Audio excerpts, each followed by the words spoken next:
What's up, guys? I'm John Borba. I'm here with Bobby Amos. How you doing? And we are here to talk about the mid-season finale of Walking Dead. So, probably the biggest thing that we're all here to talk about is Carl dying. Carl! To me, that was done pretty expertly. I Okay. think Chandler's performance was awesome.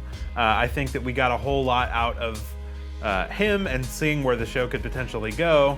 What did you think about it? I knew right away he was going to be gone. I mean, as soon as they start doing flashbacks of conversations that I don't remember happening, and him being like the calming voice of, this is what we got to do, and I was like, oh no, he's about to die, huh? And it's predictable, and they set it up that way, but Chandler Riggs did his thing throughout the episode that made you forget about that, and you just got into his performance. I enjoyed it. Yeah, I think they did something that they do a lot on Walking Dead. I think we talk about it a little bit in the review too, where they hide a wound and then they reveal it at the end. And I think that plays out really, really cliche in a lot of other situations where that happens. But I think in this one, it really worked. Yeah, like right. You got to see him develop all these things behind it, and you're like, why is he doing this? Why is he, willing to let himself die or whatever? The interaction with Negan was the best part about that, because he's like, kid, are you willing to die now? And he's just like, I mean, if it saves a lot of people's lives, yes. So it was basically, he was using that as a device driving forward. Like, well, if I can save some life, I mean, because I'm on borrowed time anyway, if I can do this, it made sense. And I just love how he was ordering everybody, like, okay, you're doing this, you're doing that, this is my show, you guys said this is my thing. And it was great to see him step up and take charge and have all these people listen to him and doing what he's saying in these last moments for himself. Well, and that was cool too, because you got to see the mini Rick thing play Right. out. You got to see him really be the version of Rick that Rick needs to grow up and be, which is kind of what the show was setting up the whole time with saying, him giving Rick this lesson at the beginning of the episode, and kind of seems like what they're setting up for the mid-season premiere. While that was great, and we got a great performance out of all these people, there were so many things about this episode that fell by the wayside that, the biggest thing to me was when they were having the situation where Negan's lackeys show up, Simon, and he's stopping Maggie's car, and he's giving this big speech, and then he just blows somebody away, and you're like, oh, did they kill, Jerry, the fan favorite? Jerry was first. That was the first thing I thought. Then mattered. It was Jesus. After that, I thought, oh no, they killed Jesus. And then it was Neil, and I was like, oh, Jesus, Neil. But I don't know Neil. Yeah, who is Neil? I don't know Neil. I literally don't even remember if they showed his face the whole episode. Like, I don't remember. Did he have a line? He had a line. I don't remember what it was. He said something in the back, says, who's this guy? And that was the first thing I thought, who's this guy? And Jesus driving, Maggie's in the passenger seat. And I'm like, well, Neil gets to ride in the back seat in the important car. It's like, whatever. But yeah, they did this whole thing, and you were just thinking, mid-season finale, somebody gotta go. And I was thinking, I like Jerry, don't know him that much, but I like him. So if they take him out, I'm like, man, that's cold. But Jesus was the one where he's like, man, if they take Jesus, that's a big move. But nope, it was Neil. Yeah, just some dude you don't see the whole entire time. And that's been the running problem with Walking Dead, especially this season, is that they just assume that we care about characters that don't really contribute a whole lot. I can't even remember half of the names of the people that's died. Not just this season, but previous seasons where it's like, okay, what did that guy do again? Yeah. Or what did that lady do? Like Neil, I'm like having a brain fart because I don't remember anything about Neil. This was maybe the first time I even heard his name. Yeah. I think the biggest problem for me is that Walking Dead continually assumes that we care about these things and tries to create consequences for nothing. Right. They had the opportunity to do something bigger and they didn't. And that's fine if you don't want to kill the characters, but then don't threaten to do something that's not really going to have implications. Now, on the turn of that, I think what happened at Kingdom was a little bit better. Okay. I liked the situation where Ezekiel comes out of the shadows and blows up this big thing and illustrates this big point and then sacrifices himself and pushes all the people out to save them. But then you're standing there being like, okay, but Carol and Morgan just stood there and did nothing the entire episode.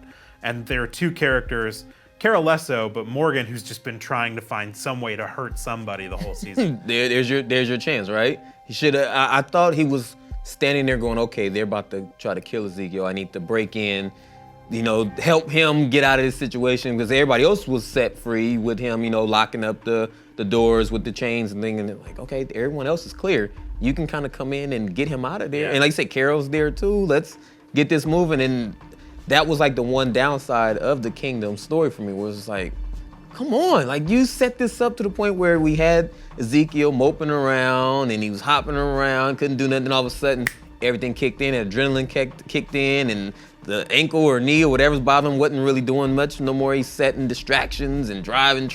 Was it a bus he drove? Or school bus. Yeah, so they did all of that part, and then it was just like, okay, just lock the door. Everyone's out free, and we got 2 willing and capable people right outside this gate that can come in and wreck shop. To be honest with you, they can wreck shop. Better than King Ezekiel at doing that too. And the worst part is, like, I understand setting up things for the mid-season premiere, but give me something, set something up. Instead of just showing them sitting outside the gates and being like, well, what are they gonna do? Give me a little taste of whatever's gonna happen. That's way better as far as making a good show. Okay. But probably the last of it was just literally Rick showing up, throwing a couple fists at Negan, and then getting thrown out of a window and being like, okay, well, I guess I'm done. Did he not have the gun when he got pushed out the window? Yeah. Just turn and shoot the gun. Yeah. I thought that would have ended it right there. But my main issue with this episode, to be honest with you, was the mobilization of the saviors. Like, we didn't see them get out, but all of a sudden they stopped. They had Alexandria, they had the kingdom there on the road. We're magging them, and I'm going, did I miss this whole plan? This, because this is at night. This all happened at night. So I'm going, is this happening from that same thing that happened earlier in the day where all of a sudden y'all got out and got on the walkies or on the phone, whatever it is that they use, and Negan just said, okay, hey, Simon, Maggie, guy over here, Kingdom, I'm going to Alexandria, let's do this. Like, this whole season was built up on speeches from Rick's side, and blah, blah, blah, blah, blah, blah, blah, blah. And then it's like, okay, well, I see what's happening, but it seemed like there was so much confusion leading up to everything happening with their plan. Whereas with Negan, they get out and it's like, this is what we're gonna do. Here's where you're going, here's where you're going. Do it. Yeah. It seemed like their thing was set up a lot better than Rick's plan. And then what was the thing with the garbage people? What was the point of that? Yeah. They took over it again. Yeah. I think this whole moment illustrates the biggest problem with season 8, which is because Negan was so effective and everything, the editing shows how quickly that they can move, it makes Negan's group look significantly better than Rick's. More just competent.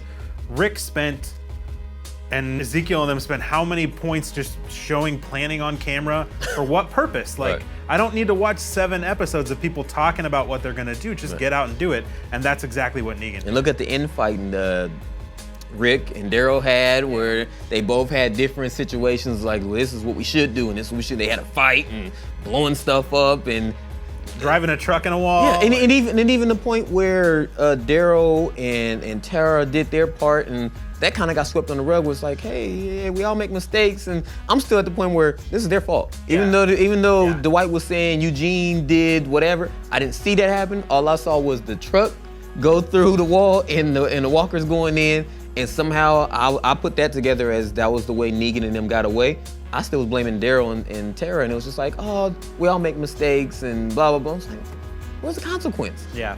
I think that was my biggest complaint about the whole episode, is that at the end of the episode, Daryl and Tara start to explain how this really isn't their fault and blah, blah, blah. And it 100% is, and Rosita, who was like, this is a bad idea, and I'm not with you, and I'm not doing this, then it's like, oh, it's okay, we all make mistakes. And I was like, no, but you're gonna die because they did that. You're in the sewers right now. You are literally surrounded by 100 people trying to kill you, but it's okay that they did this.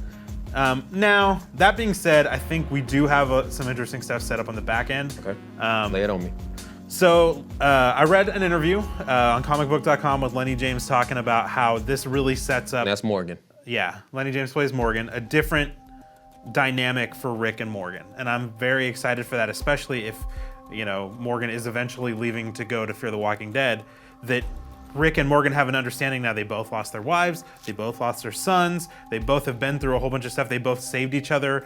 Morgan saved Rick in season 1, Rick comes back in season 3 and saves Morgan when he's losing his mind, and we're gonna see the fallout from that in Fear the Walking Dead. But I do think that there are some character things that they're setting up that are going to be interesting. I think it's very weird. We both read the comics, and I think that Carl in particular dying, when he's such a propelling force into what the next storyline is, like how is that going to play out? We know that the flash forward from the beginning of the season is not real because Carl is alive and well in whatever that is years in the future.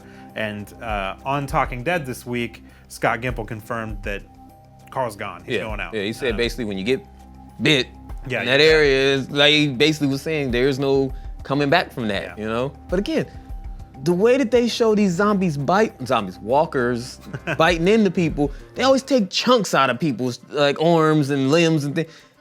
Did somebody just accidentally bite him Yeah. right there? Like it was. It looks like he got bit by another kid at yeah, daycare. like come on, they never show like they took this chunk out of me. It's always just like that little bit. But yeah, he's done. Yeah.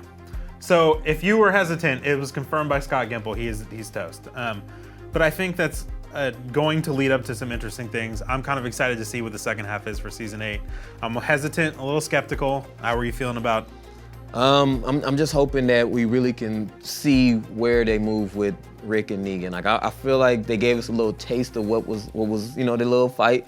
But at this point, I'm just like, yo, I want to see what's gonna happen with that. We need to see what happens with Eugene because now he helped. I forgot the preacher. Father Gabriel and the doctor. Doctor 2.0. He's helping him. So I want to see like more of Eugene. Like a lot of people saying they don't really care about what's happening with Eugene, but I kind of want to see where he's coming from because he's like, nah, I'm a survivor and I'm gonna do what I need to do. But then at the same time, he still wants to help Rick's crew and Maggie and all them. So I'm really interested to see where his story leads us. Yeah. All right. Well, for everything for the back half of the season, we'll be with you the whole time. We'll be posting this every Sunday with the episode, so stick with us. It's going to be back on February 25th, I think is the Sunday that it's back. Yeah, I don't know. So for everything Walking Dead, stick with IGN.